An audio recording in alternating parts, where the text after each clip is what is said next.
Oreo, Oreo, Oreo. Hi everyone, it's me, and today let's uncover the secrets about Oreo. Together, let's start. Pop quiz theorists, let me know your answer down in the comments. How do you eat your Oreo cookie? Do you A, just eat it like a normal cookie? What am I even talking about here? Do you B, dunk it in milk and nibble away the soggy portion of the cookie? Do you C, twist the cookie apart and eat it in pieces? Or D, black out and wake up 30 minutes later half naked on the floor covered in crumbs with 2 full sleeves of Oreos held unaccounted for? Wait a minute, why is there a D in the first place? Just figured I'd ask, you know, for a friend. Me, I'm probably more of a C type of guy. Definitely C. For a friend. Seriously. Oh. A, B, C, D.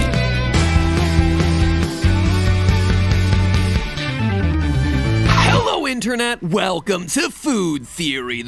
Hello, Internet. Welcome to Food Theory. Hello. Hello, Internet. Show that's here to fill your brain with the most stuff. People often ask me, Pat, why do you want to ruin my childhood? Year after year, channel after channel, episode after episode, you go out of your way to undermine everything I love about Disney and Nintendo and now even Kool-Aid. Why? Well, here's the truth, friends. Come closer and I'll tell you. Closer. I'm not trying. Theorists, I'm just a simple YouTuber who happens to follow the facts wherever they lead. Take today's episode as an example. I set out to make a pleasant little video about Oreo cookies. I really did. I stumbled across a fun fact about how Oreo spent a lot of money to make their cookies kosher back in the 90s. Harmless, right? I love Oreos. I love our food channel. I love the fact that our food channel allows me to buy things like Oreos that I can write off on my taxes. And heck, it sounded like an interesting topic, so naturally I looked into why Oreo would spend tens of millions of dollars on a recipe tweak when they were already the best-selling cookie in the world. And what I found is that it wasn't just a business decision about dollars and cents, it was a personal vendetta. And from there I just descended down into grocery store conspiracies and Big Cookie trying to smash Little Cookie into crumbles and a cover-up that's been decades in the making. Theorists, get it? Cookie, crumbles, get it? It turns out going kosher was Oreo's masterstroke in a century-old sandwich cookie feud. That's right, I said sandwich cookie feud. And I'm not so sure that Oreo's on the right side of this one either, because that sweet little fun fact about Oreos being kosher is, in fact, sandwiched between 2 dark, sinister secrets. So, dark secret facts. Settle in, theorists, because while Oreo's cookies may be kosher, their alleged business practices haven't always been. It's time for Oreos to get dunked on. Dunked on, as in dunked in the milk, but also dunked on in the Anyway, it all begins a long time ago. So here's how this whole cookie feud began. Back in the 1890s, brothers Jacob and Joseph Luce started a bakery together in Kansas City, Missouri. But you must remember that this right now is in the year 2022. So 1890s is like centuries ago.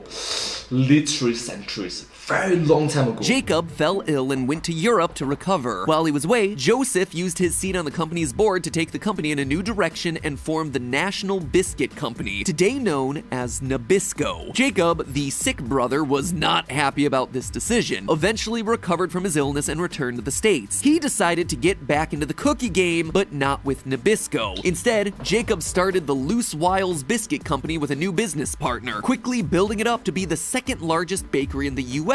behind, you guessed it, Nabisco. A large part of that success came in 1908 when the Loose Wiles Biscuit Company released the Hydrox Sandwich Cookie.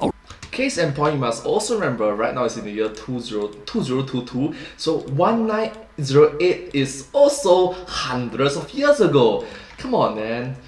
Revolutionary dessert with 2 chocolate cookies and a cream filling. 4 years later, Nabisco would release the Oreo, and, well, it was a ripoff of the Hydrox, and a shameless one at that. Like, there is no beating around the bush here, my friends. I mean, just look at these 2 cookies side by side. The circular shape, the flavorings, the colors, the filling, the biscuits, and that's not even mentioning the design. The name in the center, the ridged edges, the intricate floral-inspired pattern. It's safe to say that the Oreo Oreo was made to look like the Hydrox. Heck, even the name Oreo is a jab at Hydrox. It's a reference to the Oreodaphne, a genus of flowering mountain laurels just like the pattern on the Hydrox cookie. And this, theorists, is the first dark secret at play here. The uncomfortable truth about America's favorite cookie, nay, the world's favorite cookie, is that it's an outright ripoff of the original Hydrox. Now, there's a fine line between unethical business and good business. Say what you will about Oreo's origins, but the fact of the matter is that it was followed up by decades and decades of good business decisions on Nabisco's part. And True. I must remember that businesses can be good, businesses can be bad, businesses can be ethical, businesses can be unethical, what do you call it? Not ethical, yeah. No ethics. a lot of questionable ones on Hydrox's end. Today, the original sandwich cookie has faded into obscurity, while the imitator cookie is a beloved icon the world over, and that's all thanks to marketing. First, we have got to talk about the names here. I mean, why on earth would someone name their cookie the Hydrox? Like, you might as well have named the thing hydrogen peroxide at that point. Elon Musk is master of strange names, and even he wouldn't name his kid Hydrox. But what's crazier than the name Hydrox is that Loose Wiles actually wanted for a chemical sounding name. They named it Hydrox to recall the purity of water, as in the chemical compound of hydrogen and oxygen. See, Hydrox hit the scene at a time when other food companies were literally putting stuff like chalk, sawdust, and even sulfuric acid into food products. So purity was a really appealing marketing claim, and for a time it worked. People loved their Hydrox, and Oreos operated at a loss for years. Perhaps Oreos would have gone the way of Hydrox, but then came the advertisements. You see,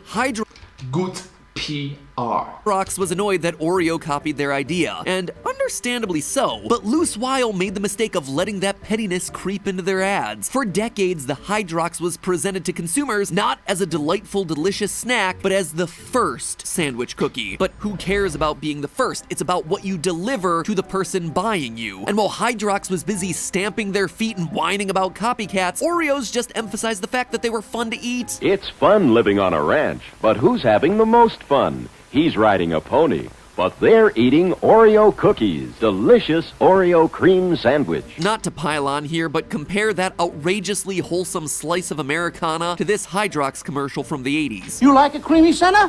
Here's a creamy center. Thick, delicious, creamy. But you gotta remember my name, Hydrox. Hydrox, don't forget, Hydrox. Yeah, that one makes me really want to eat your cookie. So, You must remember different target audience who eats your sandwich more, your cookies more, sorry. Kids or adults? You pick a side. to recap what we just witnessed, that was a television commercial in which a Hydrox cookie reveals himself to the audience, then gets arrested for it. Anyway, hindsight is 2020, and from where I'm sitting, it's pretty clear that Oreo had the stronger marketing strategy for, like, the entire 20th century. Yes, centuries or decades worth of good advertising, yeah. And the kicker is that Nabisco actually started charging more for Oreos in order to make Hydrox seem like the crummier cookie. Anyway, long story short here, Oreo managed to turn its lagging sales around in the mid-1950s, overtaking Hydrox to be the best-selling sandwich cookie, and they've never looked back since. But despite being bested by Oreo at every turn, Hydrox always had one ace in the hole. Its recipe was kosher, whereas Oreo's was not. The Loose Wiles company did make one smart move early in its founding. In 1924, they partnered with the Union of Orthodox Jewish Congregations of America to create the first kosher certification agency in the United States. Hydrox was one of the first to get approved. This move earned Hydrox a lasting commitment in the Jewish community, even to this very day. Now, let's take a moment to clarify what being kosher actually means. If you're Jewish, you could probably skip ahead a minute or two, or, keep watching to make sure that the Jewish researchers that I had working on this episode aren't speaking out of turn. If not, well, shalom internet! Basically, the Jewish religion calls for its followers to follow kashrut,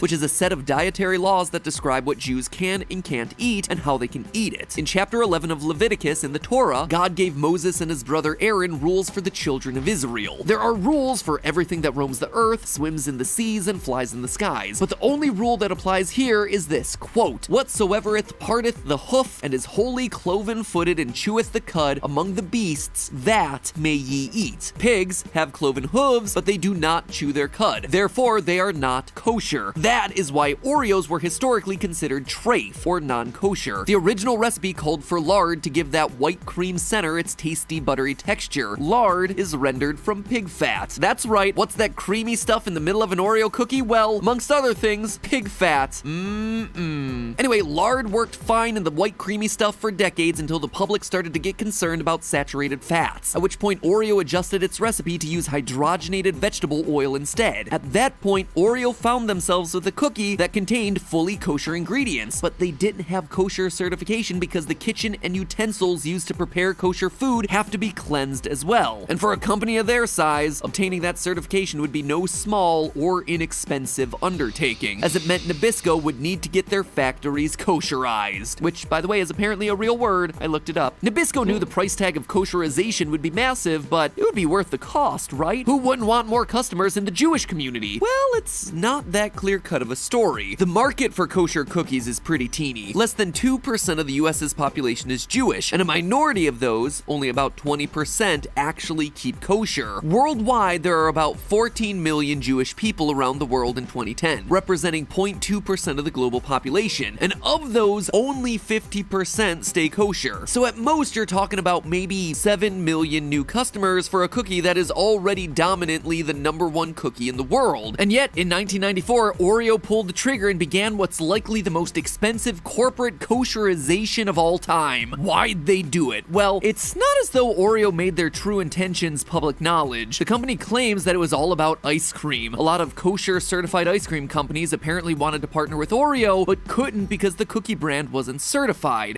And I recognize that from my point of view as someone who lives in Singapore, there's my friends who are Muslims, my Malay friends, they cannot touch the food that have like pork in it.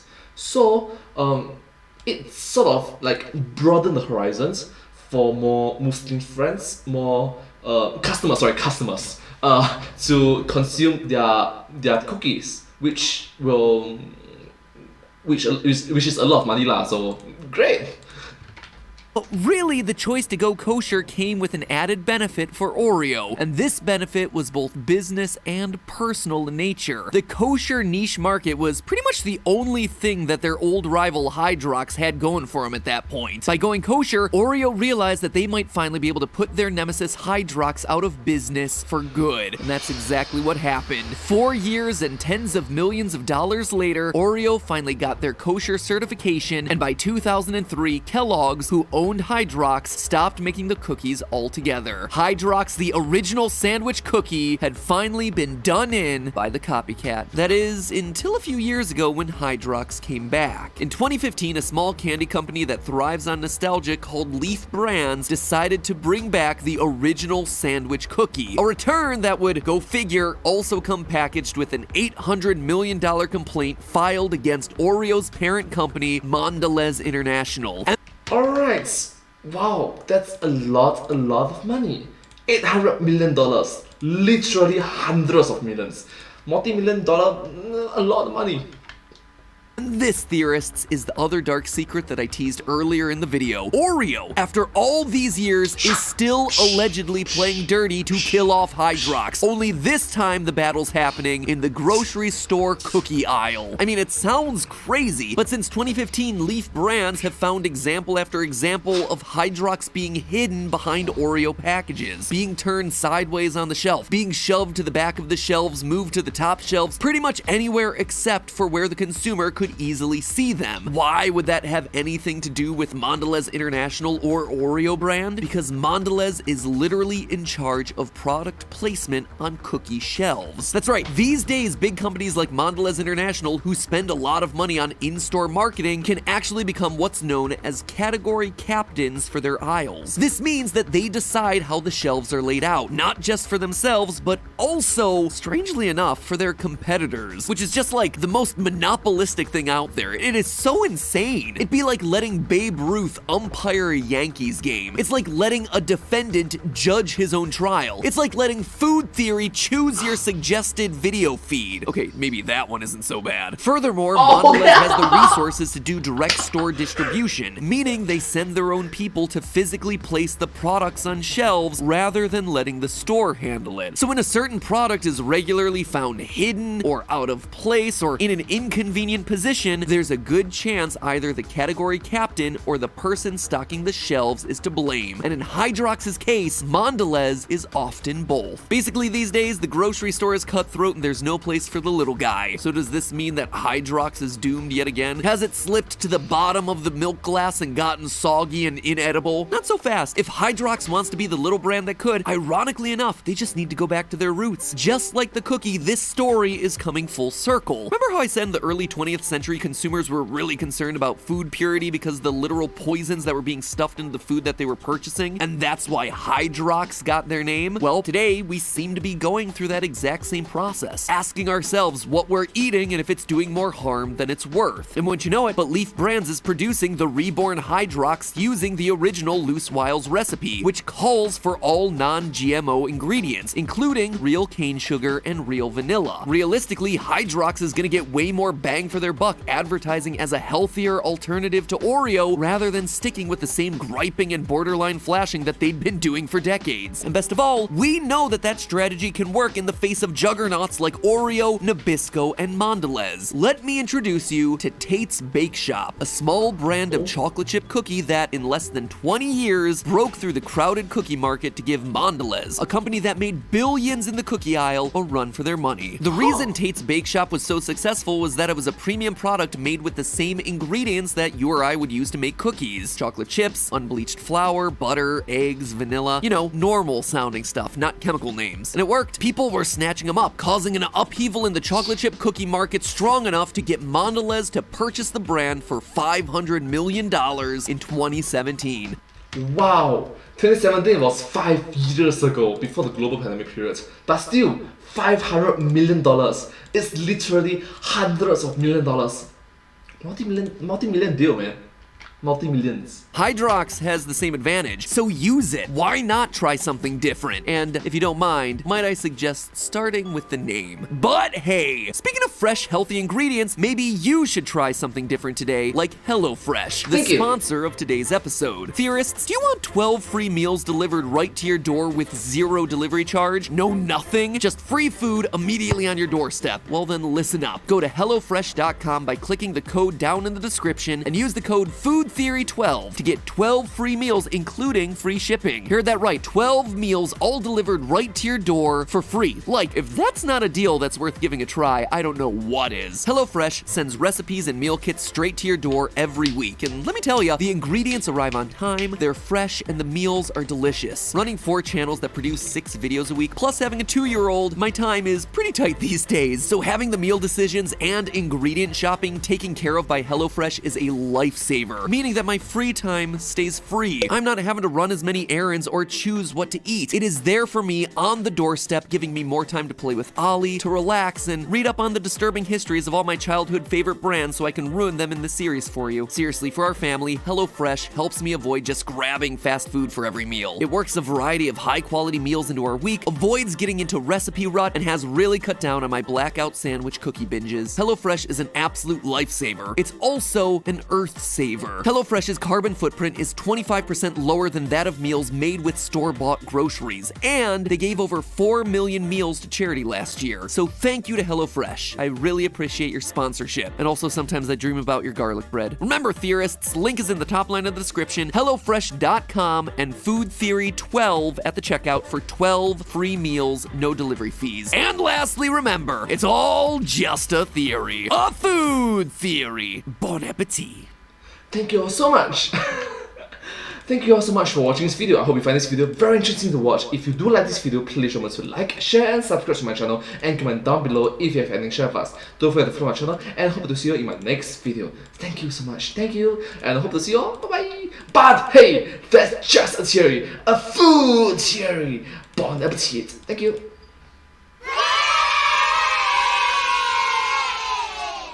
And I hope to see you all in my next video. Bye bye. Thank you so much. Subscribe. Thank you.